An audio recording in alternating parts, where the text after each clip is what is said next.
성령 충만한 그리스도인이라는 제목으로 말씀을 나누고자 합니다. 우리 옆에 분들에게 성령 충만한 크리스찬이 됩시다.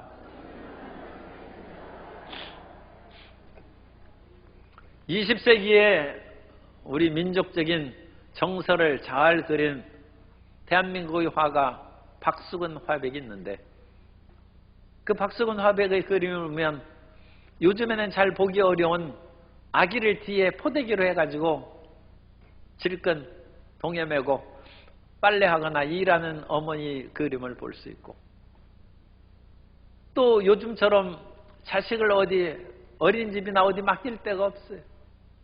그러니까 그때는 큰딸이 집안 살림 미천입니다. 큰딸이 자기 동생을 포대기로 업고 서 있는 소녀의 그림도 있습니다. 소중한 자녀를 함부로 누구에게 맡길 수가 없는 것입니다. 그러면 예수님께서 우리를 위하여 십자가에 못 박혀 죽으시고 부활하셨는데, 부활하여 승천하여 하나님의 나라에 갈 때 우리를 누구에게 맡깁니까? 주님께서는 우리를 그와 같이 버려두지 아니하고 다시 온다고 하셨는데, 주님께서 우리를 그와 같이 그야말로 팽개쳐 버릴 수는 없지 않습니까?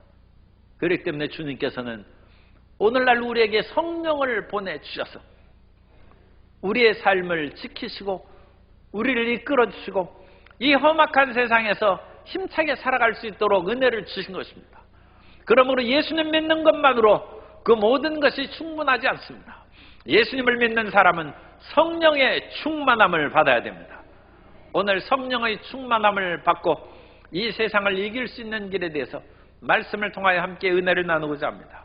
첫째로 초대교회의 이른비 성령운동에 대해서 우리가 말씀을 나눕니다. 교회의 탄생은 예수님께서 오심으로 교회가 탄생한 것이 아니라 오순절 성령의 임하심으로 교회가 탄생되었다는 것을 성도 여러분 기억하시기 바랍니다. 성령이 임하심으로 교회가 형성된 것입니다. 예수님께서 3년 반 동안 제자들에게 말씀을 가르치고 함께 먹고 다니시면서 그들을 양육하여 주셨습니다만, 예수님께서 십자가 사역을 마치고 부활 승천하실 때 제자들에게 이제 됐으니 천하 만민에게 복음을 증거하라 하면서 제자들을 파송하시지 않으셨습니다.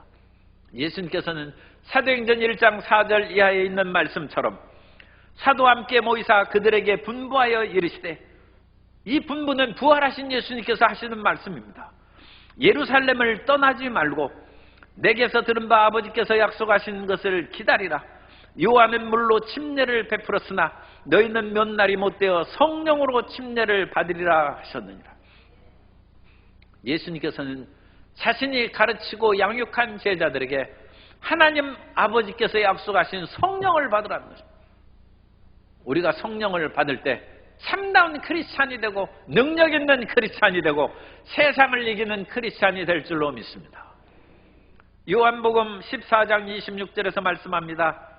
보혜사 곧 아버지께서 내 이름으로 보내실 성령, 그가 너희에게 모든 것을 가르치고 내가 너희에게 말한 모든 것을 생각나게 하시리라. 흥부전에 보면 놀부가 부자가 된 흥부집에 가가지고 그 멋진 그 장롱을 보고 이게 뭐냐? 화초장입니다. 그래서 그럼 나한테 타오 해가지고 그걸 짊어지고 오는데 오다가 이름 잊어버렸어. 이게 화초장인가 초화장인지 생각이 나지 않아요. 우리가 예수 그리스도의 복음을 증거할 때 우리도 그와 같이 잊어버립니다. 건망증 있는 사람은 더 잊어버리죠. 그런데 성령이 오시면 예수님께서 가르친 것을 우리가 기억나게 된다는 것입니다. 그래야 예수님께서 이 땅에 왜 오셨고 왜 십자가를 지셨고 예수님을 믿음으로 말미암아 우리가 어떻게 하나님의 복을 받는지 깨닫게 해주시고 가르쳐주게 하시고 기억나게 해주신다는 것입니다. 그럼 우리는 성령의 충만함을 받아야 되는 것입니다. 우리가 성령의 충만함을 받는 것은 어려운 길이 아닙니다. 율법의 613가지를 다 계명을 지켜야 성령을 주신다고 성경은 약속하지 않으셨습니다. 우리는 율법을 지킴으로 구원을 받고 성령 받는 것이 아니라 예수님을 믿음으로 성령을 받는 것입니다. 갈라디아서 3장 1절 이하에 보면 어리석도다 갈라디아 사람들아, 예수 그리스도께서 십자가에 못 박히신 것이 너희 눈앞에 밝히 보이거늘 누가 너희를 꾀더냐? 내가 너희에게서 다만 이것을 알려 하노니 너희가 성령을 받은 것이 율법의 행위로냐? 혹은 듣고 믿음으로냐? 너희가 이같이 어리석으냐? 성령으로 시작하였다가 이제는 육체로 마치겠느냐? 예수님의 제자들은 성령의 충만함을 받은 것이, 오직 예수님을 믿음으로 받은 것이 그들에게 임한 것임을 분명히 알았습니다. 오늘날 우리 모든 성도님들이 예수님께서 나를 위하여 죽으시고 부활하시고 내 죄를 다 용서해 주셨다는 것을 믿고 예수 그리스도께 부르짖어 기도하면 성령을 부어주실 줄 믿습니다. 예수 그리스도의 성령이 없는 사람은 3차원의 인간입니다. 그러나 예수님께서 성령을 부어주시면 영의 사람이 되고 4차원의 사람이 되고 소위 말해서 신령한 사람의 길로 들어가게 되는 것입니다. 우리의 태어난 모든 것은 우리 마음대로 태어나진 사람 한 사람도 없어요. 그러나 우리가 주님께 부르짖어서 성령을 받으면 이제는 참 자유인으로서 새로운 삶을 살아가게 될 줄로 믿습니다. 그렇기 때문에 우리는 예수님을 믿은 후에 성령 받기를 기도해야 됩니다. 예수님의 제자들이 감람산에서 예수님께서 승천하셨습니다. 오늘날에도 감람산에 보면 예수님의 승천 기념교회가 그 자리가 있습니다. 그 자리가 있는데 그 감람산에서 바로 내려오면 기드론 골짜기고 예루살렘 성전으로 들어갈 수 있습니다. 그래서 예수님의 승천하신 것을 본 제자들은 다시 자기들의 예루살렘 집으로 돌아왔는데 사도행전 1장 12절 이하에 보면 제자들이 감람원이라 하는 산으로부터 예루살렘에 돌아오니 승천을 목격하고 이제 돌아온 것입니다. 이 산은 예루살렘에서 가까워 안식일에 가기 알맞은 길이라 들어가 그들이 유하는 다락방으로 올라가니 베드로, 요한, 야고보, 안드레와 빌립, 도마와 바돌로메, 마테와 및 알페오의 아들 야고보, 셀류신 시몬, 야고보의 아들 유다가 다 거기 있어 여자들과 예수의 어머니 마리아와 예수의 아우들과 더불어 마음을 같이하여 오로지 기도에 힘쓰니라. 그때 120명 정도 모였어요. 그래서 오로지 기도에 힘썼습니다. 그랬더니 오순절 날에 예수님은 첫 열매로 초실절의 열매고 그로부터 49일이 지나서 50일째가 되면 오순절입니다. 예수님이 부활의 첫 열매고 오순절날 성령의 임하심으로 말미암아 우리 모든 믿는 사람들이 부활의 영광을 우리도 나눌 수 있는 축복을 받은 것입니다. 그래서 오순절날이 되면 성령이 바람같이 불같이 그들에게 임하셔서 그들이 다 성령의 충만함을 받고 주님께서 주신 다른 방언으로 아더텅이라고 했습니다. 다른 방언으로 말하기를 시작했어요. 우리에게 새로운 언어가 생겼어요. 우리가 새 사람이 되었은즉 천국의 말을 하기 시작했다는 것입니다. 이름으로써 교회가 탄생된 것입니다. 그때 120명을 중심으로 해서 교회가 탄생되고 베드로가 성령 충만함을 받은 후에 거기에 모인 수많은 유대인들에게 말씀을 증거하며 그날에 3,000명이 예수님을 믿고 회심했습니다. 그 후로부터 베드로가 또 요한과 더불어 성전 미문에 들어갈 때 나면서부터 걷지 못한 사람이 있어서 은과 금은 내게 없거니와 내게 있는 것으로 내게 주노니 곧 나사렛 예수 이름으로 일어나 걸으라면서 그의 오른손을 잡아 이끌매 발과 발목이 힘을 얻어서 뛰면서 걸으며 주님을 찬양하고 그 위대한 표적이 나타난 것을 보고 그날에 5,000명의 사람이 또 예수님을 믿게 되었다고 했습니다. 성령으로 말미암아 교회의 부흥과 성장이 이루어지는 것입니다. 이와 같이 초대교회에서는 무엇보다도 성령의 충만함을 강조했습니다. 그러나 교회의 성장과 부흥을 시기하던 그야말로 옛 구약의 율법만을 믿고 살아가던 유대주의자들이 교회를 핍박했어요. 그러자 순교자들이 생기고 수많은 사람들이 흩어졌습니다. 그런데 그 흩어진 사람 가운데 빌립 집사님이 그건 집사였어요. 그런데 사마리아 가서 복음을 증거하며 하나님께서 예수 그리스도를 증거하는 빌립 집사를 통하여 거기에 있는 병자들을 치료하시고 귀신을 쫓아내고 중풍병자가 일어나고 놀라운 구원의 역사가 나타났습니다. 그런데 그들이 예수님 믿고 침례를 받았다 할지라도 아직 부족하다는 것입니다. 그래서 사도행전 8장 14절 이하에 보면 예루살렘에 있는 사도들이 사마리아도 하나님의 말씀을 받았다 함을 듣고 베드로와 요한을 보내매 그들이 내려가서 그들을 위하여 성령 받기를 기도하니 이는 아직 한 사람에게도 성령 내리신 일이 없고 오직 주 예수의 이름으로 침례만 받을 뿐이더라. 이에 두 사도가 그들에게 안수하며 성령을 받는지라, 성령 충만함을 받는지라. 그렇게 우리는 부연해서 설명하는 것이 좋습니다. 왜냐하면 예수님을 믿는 사람은 성령이 임하십니다. 누구든지 예수 그리스도의 성령이 아니고는 아무도 예수님을 그리스도라 고백할 수 없는 것입니다. 그러므로 예수 그리스도를 믿는 사람에게는 성령이 임하신 줄 믿습니다. 그런데 그것이 완벽하지 않다는 것입니다. 성령이 임하신 했습니다만 그 임한 것보다 더 충만함을 받아야 될 줄로 믿습니다. 그래서 예수님 믿고 성령이 임하신 그것을 뛰어넘어서 성령의 세미한 음성을 듣고 성령을 쫓아서 이 세상의 유혹을 이기고 내 마음대로 살려는 마음을 극복하고 주님 뜻대로 살아가는 성령 충만함을 받게 되시기를 예수님 이름으로 축원합니다. 이와 같이 초대교회에서는 무엇보다도 성령 충만함을 강조했어요. 사울은 예수님을 핍박하던 사람입니다. 그런데 그 사울이 예수님을 믿게 됐는데 그 믿는 것은 부활하신 예수님을 만났기 때문에 부활하신 예수님이 사울에게 나타난 것입니다. 그런데 부활하신 예수님을 만난 것으로 그 모든 것이 끝난 것이 아니에요. 하나님께서는 아나니아를 통하여 그 사울에게 성령의 충만함을 받게 하셨다고 사도행전 9장 17절에 말씀합니다. 아나니아가 떠나 그 집에 들어가서 그에게 안수하여 이르되, 지금 사울이 눈이 멀어가지고 그 집에 지금 들어가 있습니다. 안수하여 이르되, 형제 사울아, 주 곧 내가 오는 길에서 나타나셨던 예수께서 나를 보내어 너로 다시 보게 하시고 성령으로 충만하게 하신다 하니. 그래서 사울이 성령의 충만함을 받고 사울은 방언을 많이 말했다고 했습니다. 아마 이때 그런 방언을 말하지 않았을까 생각을 합니다. 고넬료는 백부장으로서 이방인 군인이었습니다. 그러나 하나님께서는 고넬료가 베드로를 통하여 하나님의 말씀을 듣게 하셨습니다.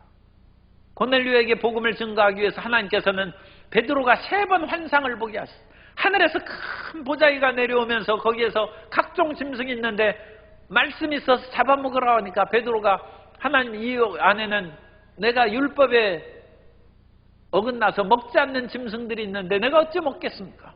그런데 하나님께서 깨끗하게 하신 것을 내가 부정하다 하지 말라 하면서 보자기가 올라왔어요. 그러더니 그와 같은 환상을 3번이나 봤어요. 그리고 나서 베드로가 고넬료의 집에 갔습니다. 이방인의 집에 아마 그 환상을 보지 않았으면 안 갔을지 모릅니다. 아, 하나님께서 이방인에 가서 복음을 증거하라는 말씀이구나. 그래서 환상의 의미를 깨닫고 가서 복음을 증거하며 고넬료와 온 집안 사람들이 성령의 충만함을 받고 방언을 말하기를 시작했다고 했습니다. 환상을 보는 것보다 더 위대한 역사가 성령을 받는 것이고, 우리가 그 하나님의 능력을 힘입으면 이 세상을 넉넉히 이기며 살아갈 수 있는 힘을 얻는 것입니다.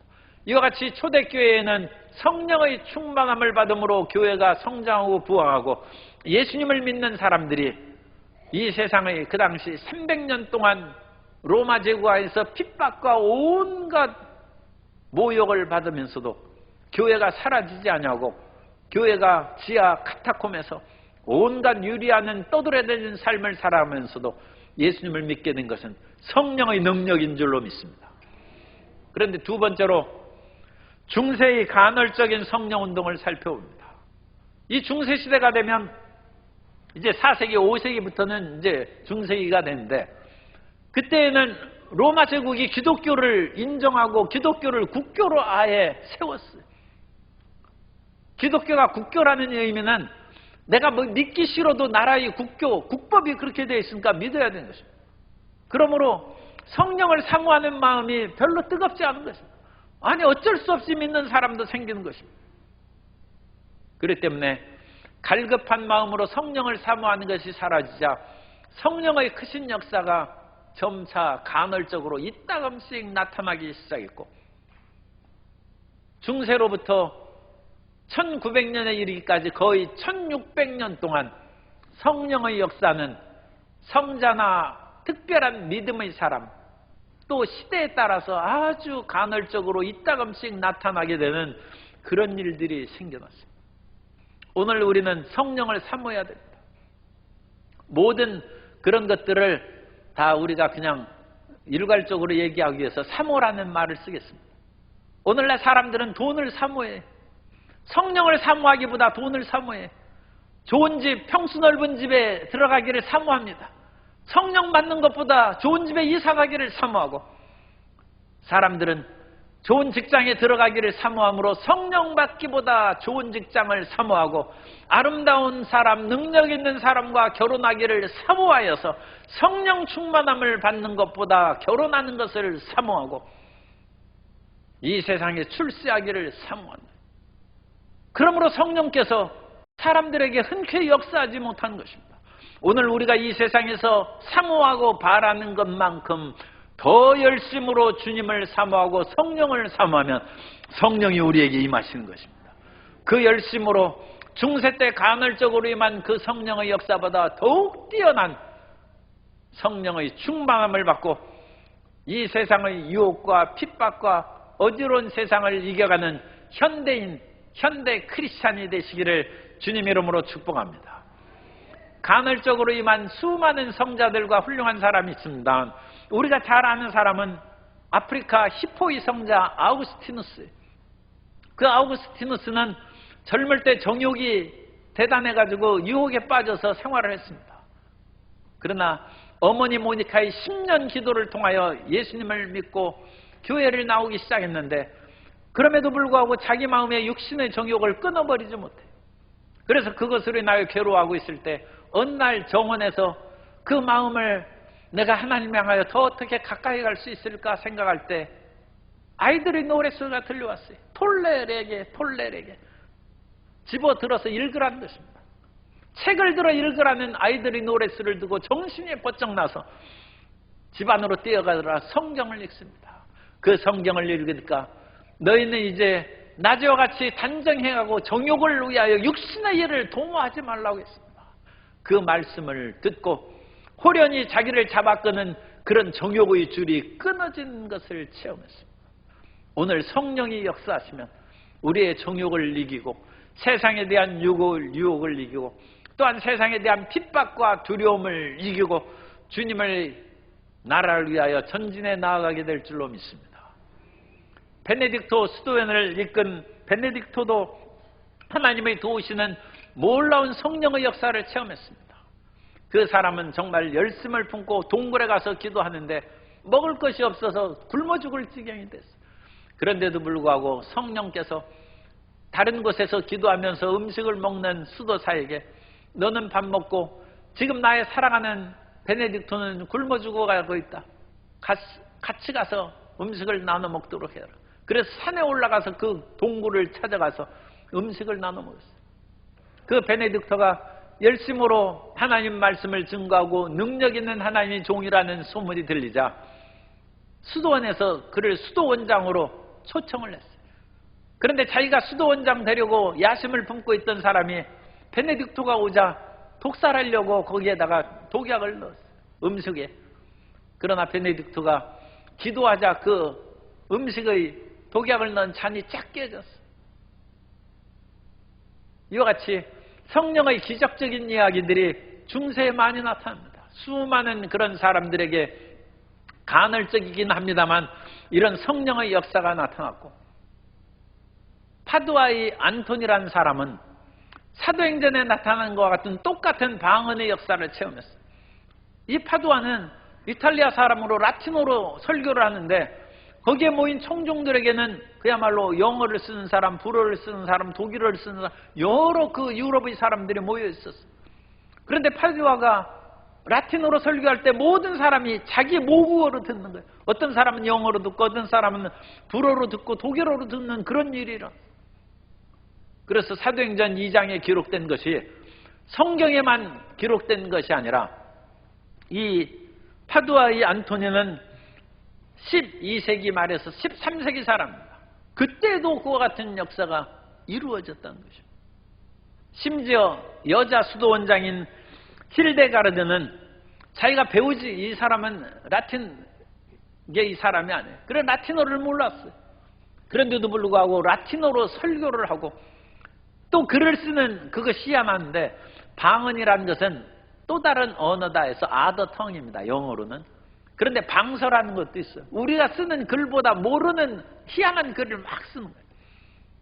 방서와 비슷한 것이 다니엘서에 보면 갑자기 손가락이 나와서 벽에다 글을 썼습니다. 메네메네 데겔 우바르시라는 글을 써서 다니엘이 그것을 해석해 준 것이 성경 다니엘에 나오는데, 이와 같이 힐데가르드는 자기가 모르는 글을 막 썼는데 그 글이 아무도 모르는 글이 아니라 라틴어, 자기가 배우지 않는 라틴어로 글을 써서 그것을 사람들이 읽고 놀라워했습니다.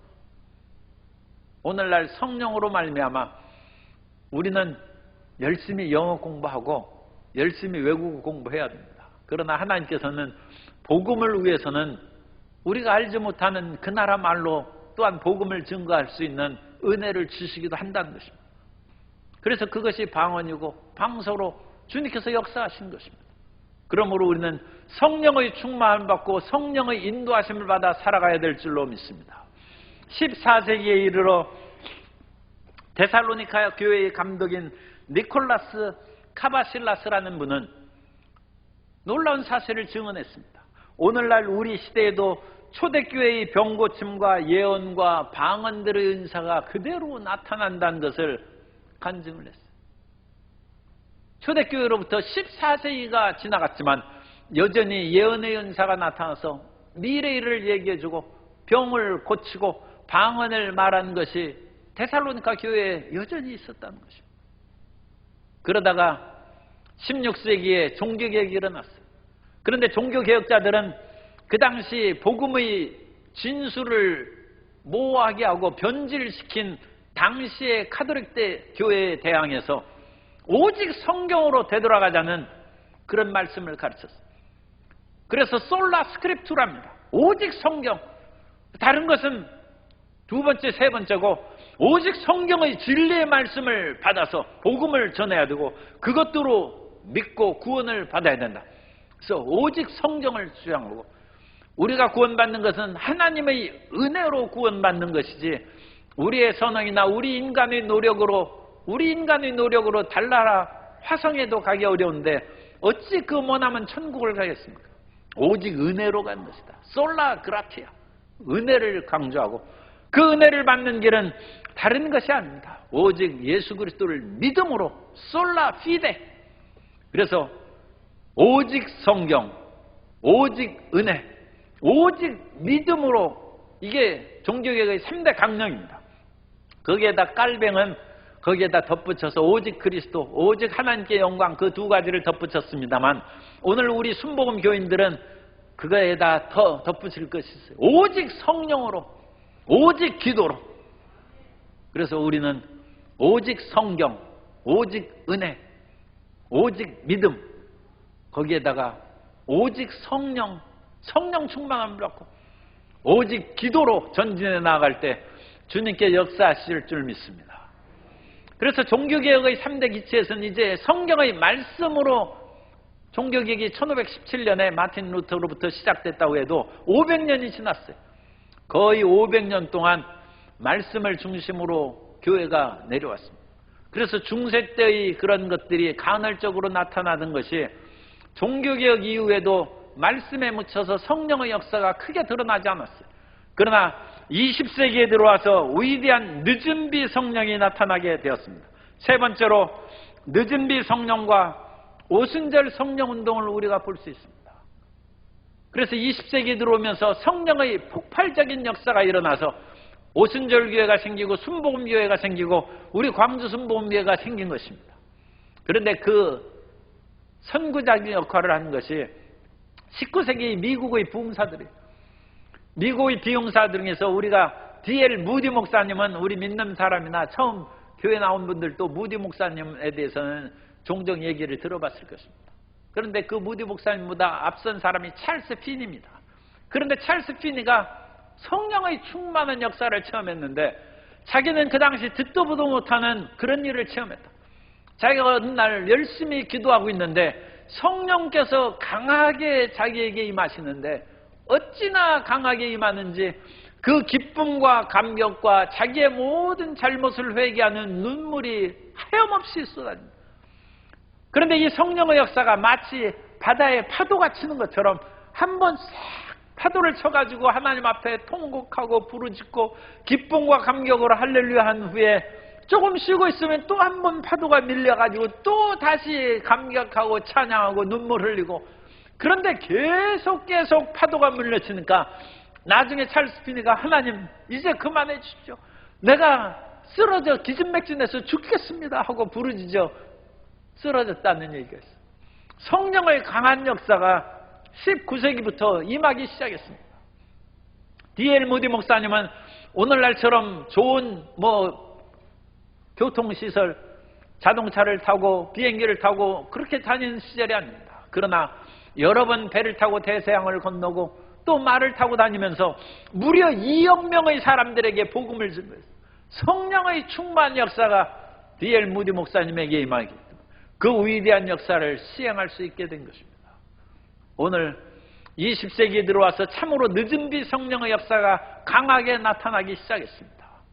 그 첫 번째 놀라운 시작이 찰스 파람이라는 목사님인데, 그분이 베델에 성경학교를 세우고 제자들을 가르쳤는데 어느 날 제자들과 성경 공부하면서 성령의 충만함을 받은 증거가 뭐냐? 오늘 우리 성령의 충만함을 받은 증거를 무엇으로 얘기할 수 있습니까? 그런데 이 파람이 그 학생들에게 숙제를 놔주고 그것을 사도행전을 읽으면서 연구해 오라고 했어요. 그런데 학생들이 똑같은 대답을 가져왔습니다. 그것은 성령 충만함을 받으면 방언을 말한다는 것입니다.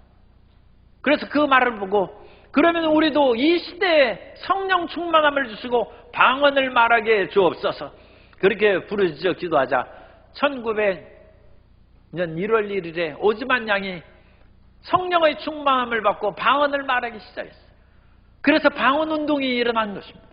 물론 오늘날에는 이와 같이 방언 이외에도 우리가 성령의 충만함을 받은 다양한 은사가 있다는 것을 우리가 인정합니다만 그 시작은 방언을 하는 것입니다. 그리고 방언을 함으로써 사람들에게 획기적인 변화가 일어나기 시작하자 그 가운데 참여했던 사람이 시모어라는 목사님이 있는데, 그 시모어 목사님이 성령 충만함을 받고 미국 로스앤젤레스에 가서 성회를 인도하는데, 성회를 인도하다 방언을 얘기하니까 그 교회에서 쫓겨났어요. 그래가지고 아주사 거리의 마구간에서 장소를 빌려서 10명을 모아놓고 성령의 충만함에 대해서 얘기하는데 놀라운 일이 일어났어요. 그 사람들이 오전 10시부터 자정까지 무려 14시간을 말씀을 읽고 기도하고 찬송하고 또 말씀을 선포하고, 그러면서 14시간을 그렇게 기도하자 병든 사람의 병이 치료받고 성령의 충만함을 받아 방언을 말하고 귀신이 떠나가는 놀라운 역사가 일어났습니다. 그것이 미국의 아주사 부흥운동입니다. 그래서 로스앤젤레스에서 폭발적인 부흥운동이 일어나서 로스앤젤레스의 타임즈 신문에도 대서특필이 되고 그것을 우리가 자료로 오늘날에도 찾을 수 있습니다. 그런데 거기에서 성령의 충만함을 받은 그런 어린 처녀가 있었는데 그것이 메리 럼씨입니다. 그 럼씨가 그 성에 참석해서 성령의 충만을 받고 주님께 헌신하고자 했는데, 그 사람은 원래 감리교 신자였어요. 그런데 성령 충만을 받고 오순절 신앙을 갖게 되고 하나님 앞에 부르짖어 기도할 때 주님께서 한국으로 가라고 하셨어요. 그래서 그 메리 럼씨 선교사가 1928년에 서울에 도착했습니다.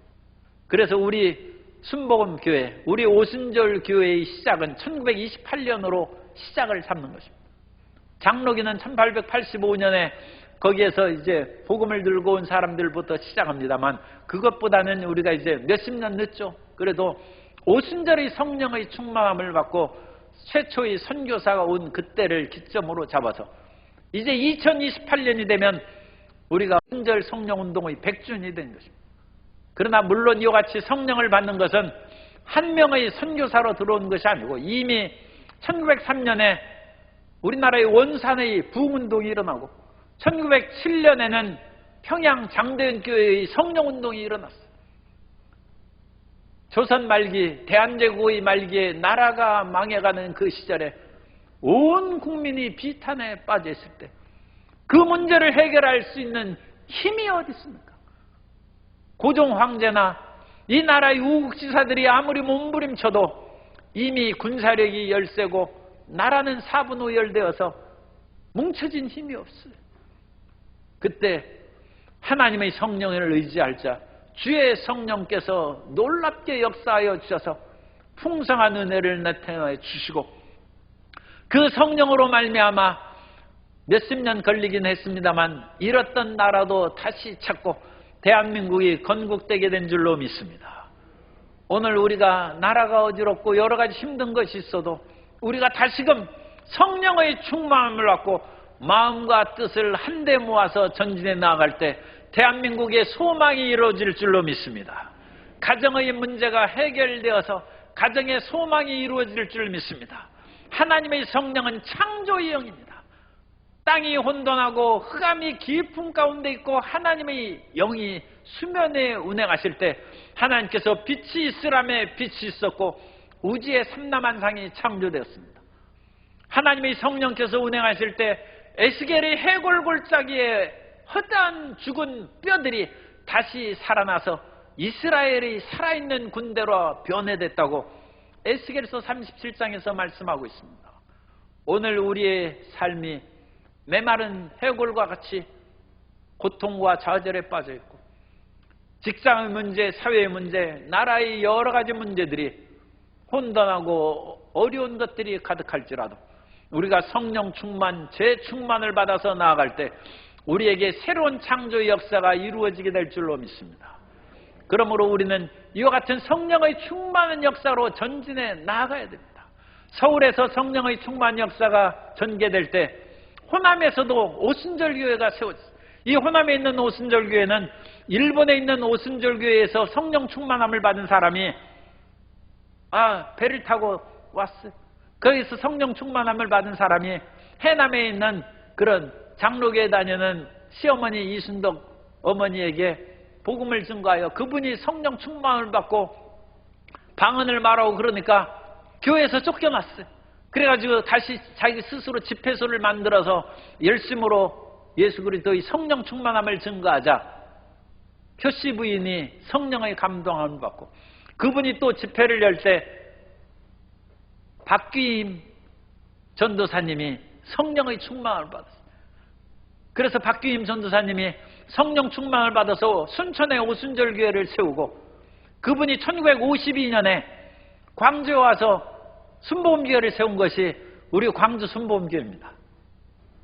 그래서 이 해남 지역에 성령운동이 일어나고 순천에 일어나고 목포에서 일어나고 광주에서 일어나고 그런데 서울에 있는 오순절 교회들은 일제의 강점기에 핍박이 심해지자 다 선교사들이 떠났어요.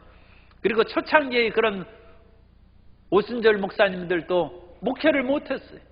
그런데 해방이 된 후에 호남에 있는 오순절 교회들이 힘을 뭉쳐서 미국에서 파송한 오순절 선교사님들에게 힘을 주어서 1953년에 기독교 대한 하나님의 성회, 이것이 우리 교단의 정식 명칭입니다.